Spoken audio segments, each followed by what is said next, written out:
নমস্কার বন্ধুরা, তিয়াসাস রেসিপিতে সকলকে স্বাগত জানাই।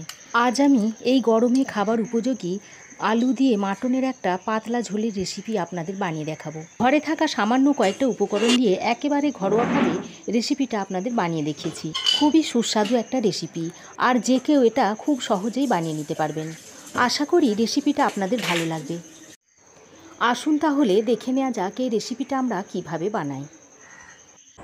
মাটনের রেসিপিটা বানানোর জন্য এখানে দুটো মিডিয়াম সাইজের পেঁয়াজ কুচি করে নিয়েছি 300 গ্রাম মতো মাটনটা আমি পরিষ্কার করে ধুয়ে জল ঝরিয়ে নিয়েছি।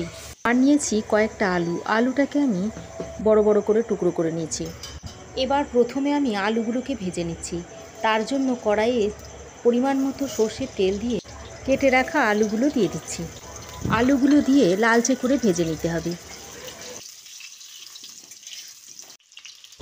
এবার আলুর মধ্যে দিয়ে দিচ্ছি পরিমাণ মতো নুন ও হলুদটা দিয়ে আলুর সঙ্গে ভালো করে মিশিয়ে নিয়ে লালচে করে আলুটাকে ভেজে নেব। এভাবে আলুটা ভাজার সময় যদি একটু নুন ও হলুদ দিয়ে ভাজা হয় তাহলে আলুর কালারটা দেখতে সুন্দর হয়, আর তাছাড়া আলুর মধ্যে নুনটাও ভালোভাবে ঢুকে যায়। দেখুন, আলুটাকে লালচে করে ভেজে একটা প্লেটে তুলে নিচ্ছি। আলুটা তুলে নেওয়ার পরে ওই তেলের মধ্যে দিয়ে দিচ্ছি 1 চামচ মতো গোটা জিরে, দিয়ে দিচ্ছি 2টো তেজপাতা ও 2টো ফাটিয়ে নেওয়া এলাচ, আর দিয়ে দিচ্ছি 2টো লবঙ্গ আর 1 টুকরো দারচিনি, আর দিয়ে দিচ্ছি 5-6টা মতো গোলমরিচ, সামান্য 1 টুকরো জয়িত্রী। এবার গোটা গরম মশলাগুলোকে কয়েক সেকেন্ড ভেজে নিচ্ছি। যতক্ষণ না ফোড়ন থেকে সুন্দর একটা গন্ধ ছাড়ছে ততক্ষণ ফোড়নটা ভেজে নিতে হবে। ফোড়নটা ভাজা হয়ে গেলে এর মধ্যে কুচিয়ে রাখা পেঁয়াজটা দিয়ে দিচ্ছি। পেঁয়াজটা দিয়ে একটু বাদামি করে ভেজে নিচ্ছি। পেঁয়াজটা এমনভাবে ভাজবেন যেন আবার কালো না হয়ে যায়। পেঁয়াজটা যদি কালো হয়ে যায় তাহলে আবার তরকারিটা তেতো হয়ে যাবে। পেঁয়াজটা ভাজতে ভাজতে পেঁয়াজের মধ্যে একটা বেশ ব্রাউন কালার এসে গেলে এর মধ্যে দিয়ে দিচ্ছি 1 টেবিল চামচ মতো আদা ও রসুনের পেস্ট। আদা ও রসুনের পেস্টটা দিয়ে পেঁয়াজের সঙ্গে ভালো করে ভেজে নিচ্ছি। যতক্ষণ না আদা ও রসুনের কাঁচা গন্ধটা চলে না যায় ততক্ষণ পর্যন্ত আদা রসুনটাকে ভেজে নিতে হবে।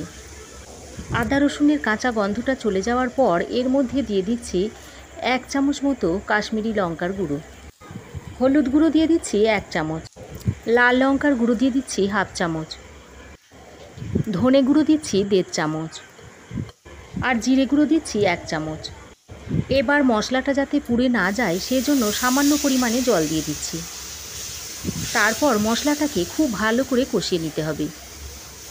যতক্ষণ না মশলা থেকে তেল ছেড়ে না আসছে ততক্ষণ মশলাটাকে এইভাবে কষিয়ে যেতে হবে। মশলাটা কষাতে কষাতে যখন দেখবেন যে মশলা থেকে তেলটা ছেড়ে এসেছে ঠিক এ পর্যায়ে মাটনটা দিয়ে দিতে হবে।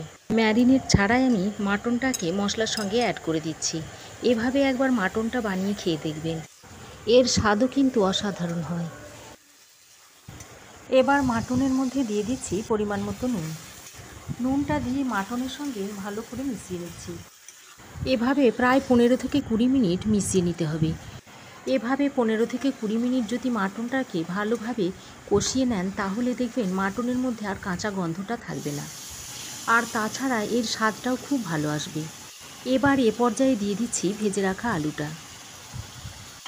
আলুটা দিয়ে মাটনের সঙ্গে ভালোভাবে মিশিয়ে নিচ্ছি।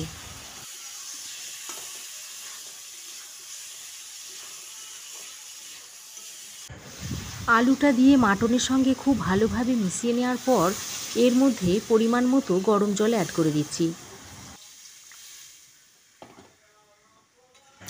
তারপর গরম জলটা দিয়ে মাটনের সঙ্গে ভালো করে মিশিয়ে নিচ্ছি।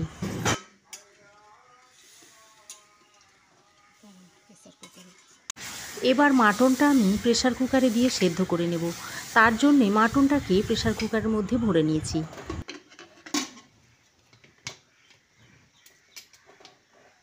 তারপর প্রেসার কুকারের ঢাকনাটা বন্ধ করে 5 থেকে 6টা সিটি দিয়ে নিতে হবে। এতে করে মাটনটা খুব ভালোভাবে সেদ্ধ হয়ে যাবে। 5 থেকে 6টা সিটি দিয়ে নেওয়ার পর প্রেসার কুকারটা আমি ঠান্ডা করে নিয়েছি। তারপর ঢাকনাটা খুলে নিয়েছি। এবার এর মধ্যে 2টো কাঁচা লঙ্কা ভেঙে দিয়ে দিচ্ছি। এতে করে ফ্লেভারটা ভালো আসবে। কাঁচা লঙ্কাটা দেওয়ার পর আরও 2-3 মিনিট ফুটিয়ে নিয়ে সার্ভ করে দিচ্ছি। এই আজকের মাটনের রেসিপি আপনাদের কেমন লাগলো অবশ্যই কমেন্ট করে জানাবেন। আশা করি রেসিপিটা আপনাদের ভালো লেগেছে। ভালো লাগলে একটা লাইক ও শেয়ার করবেন। পাশে থাকা বেল আইকনটা অবশ্যই প্রেস করবেন, তাহলে আমি যখনই কিছু নতুন ভিডিও আপলোড দেব সর্বপ্রথম নোটিফিকেশন আপনার কাছে গিয়ে পৌঁছাবে।